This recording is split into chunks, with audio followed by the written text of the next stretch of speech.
Welcome to VRM media news. Police స్టేషన్లు సెటిల్మెంట్ల అడ్డాలుగా మారిపోయినాయి. పోలీసులు అదేవిధంగా ఇతర అధికారులు ఒకటే పని పెట్టుకున్నారు. కాంగ్రెస్ నాయకులు ఏం చెప్తే చేయాలా అన్నట్టుగా విచ్చలవిడితనం ప్రదర్శిస్తూ ఉన్నారు. ఇది మంచిది కాదు. రాజకీయాల్లో గెలుస్తాము ఓడతాము. మేము కూడా 10 ఏళ్ళ అధికారంలో ఉన్నాం. కానీ గింత లేకి పనులు గింత చిల్లర పనులు ఎన్నడూ కూడా చేయలేదు. ఇకనైనా ఇలాంటివి కాకుండా ముఖ్యంగా ఎక్కడైనా కంప్లైంట్ వస్తే కుంటయ్య గారు కంప్లైంట్ చేసినారు. నాకు రావాల్సిన డబ్బులు ఇవ్వకుండా నేను సతాయిస్తున్నారని ఉల్టా ఆయన మీద కేసు బనాయించారు. అంటే ఈ రకమైన వేధింపులు, ఈ రకమైన సివిల్ మ్యాటర్లో కూడా పోలీసులు దూరడము, సెటిల్మెంట్లకు ప్రయత్నం చేయడము, ఈ రకంగా అరాచకం చేయడము ఇది ఎంతమాత్రం మంచిది కాదు. నేను ఏ ఒక్కరి మీదో నేను విమర్శ చేస్తలేను. ఇది ఈ రోజు కుంటయ్య గారికి జరిగింది, రేపు ఇంకోరికి జరగవచ్చు. కాబట్టి ఇది మంచిది కాదు.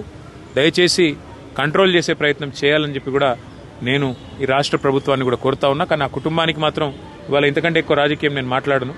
ఆ